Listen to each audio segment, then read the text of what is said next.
We see, prices are just going up, up, up, up. And it's like, how much higher can they go? We're just in a very different environment because people have equity. Right now, all eyes are on interest rates. I mean, it's really interest rates is the biggest kind of lever that the feds have.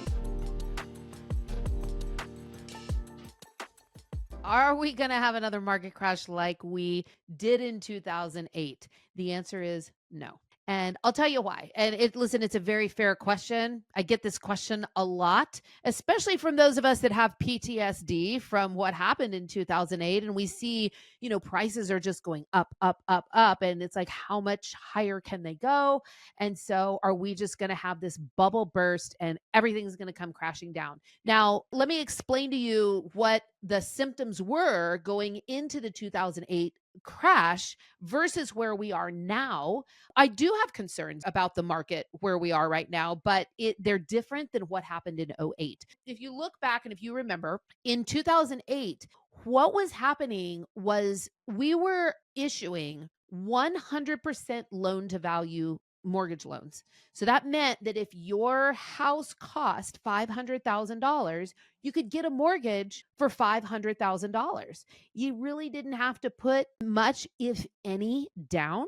And there was something called stated income loans that were very prevalent. So you could just basically tell the bank how much you made, and they didn't do a whole lot of income verification. We saw a lot of, business owners and whatnot would be able to kind of state their stuff and not have to provide a whole lot of documentation as well. So there just wasn't a lot of vetting that went on in mortgage applications back then. And there was not, buyers didn't have skin in the game. That's the reason why lenders like to have down payments and higher down payments, because it gives a buyer skin in the game. And the chances of a default when a buyer has ponied up their own hard earned money are much less. And so that's why, lenders like to have down payments. But back then, down payments weren't even much of a thing. Income verification was practically non-existent. The type of loans that they also offered, if you remember or if you don't remember, you could they called pick a pay. Literally, you could pick how much money you wanted to pay, what your monthly payment was. So you'd get a mortgage statement and it would have 4 options. And so option number 1 is the highest, and it was based on a 15-year amortization. Option number 2 was a little lower, and it was based on a 30-year amortization. Option number 3 was even lower, and that was interest only. So you just are paying the interest, not touching your principal. And option number 4 was the lowest house payment, and that's called negative amortization. That didn't even cover all the interest. So you would pay a portion of interest, none of the principal, and then whatever you didn't pay of the interest got tacked on to the balance of the loan. If you chose the the negative amortization, every single month that you're making a payment, your mortgage balance is increasing.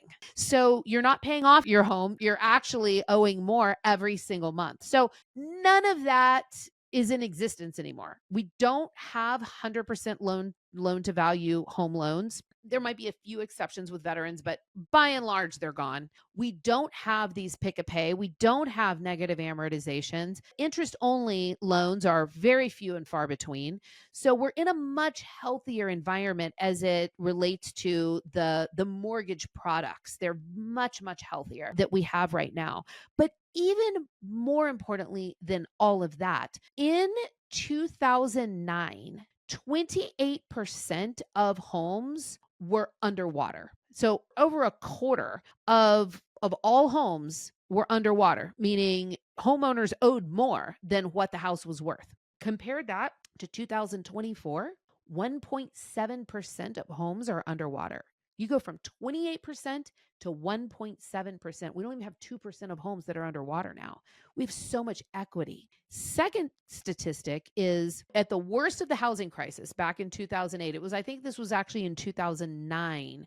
36% of homes were delinquent on their mortgage. They were distressed. Right now in 2024, 1% of homes are actually in default. And these stats came from CoreLogic. So we're just in a very different environment because people have equity. In the 2008 crash, they didn't have equity. So they were upside down. They couldn't make their payments. Their payments then would adjust. So those that got really used to their NAM payments, all of a sudden, maybe it was only neg am for 3 years and then it would adjust. And now instead of your house payment being $2,500 a month, now all of a sudden it's $3,200 a month. And people just couldn't afford that. They never could have afforded it to begin with. So this is how people slip farther and farther behind. This is how, housing became very, very distressed. And then this is what caused home values to really plummet. I mean, it was like a snowball going downhill. We could barely even get in front of it. So we're just in a very different environment. We've got healthy loans. We've got tons of equity everywhere. We've got cash buyers that are buying homes that have 100% equity. So we're just, we're in a different environment. Now, does that mean that home prices aren't going to come down? Well, there could be other extenuating circumstances like the economy, or if we've got certain industries that are vastly affected by our new administration's job cuts or whatever that's going to be. There could be these external factors that could indeed impact the housing market. Right now, all eyes are on interest rates. I mean, it's really interest rates is the biggest kind of lever that the feds have to push and pull, and that's really guiding kind of the altitude, so to speak, of our housing market and of our home values. So that's really the thing to watch right now. I would love to see more building going on. We are drastically at a shortage in all over the country. Certainly in California, we are, where we just have a supply and demand crisis. We've got such low inventory and such high demand, and affordability is lower than it has been in decades. So how much longer can we stretch that affordability issue? I mean, it's gone on a lot longer than I thought that it would, but I definitely think interest rates is the number to watch. We're not going to have another '08 housing crisis. We've learned from it, and there's been too much regulation and too many guidelines that banks and institutions have implemented to prevent us from having something like that again. So no, it's not going to crash. Yes, keep watching our house prices, but we're not going to see a massive bubble burst like we did. So anyway, hopefully this helps. If you have any questions, please drop them in the comments below. Like, subscribe, and look forward to seeing you next time.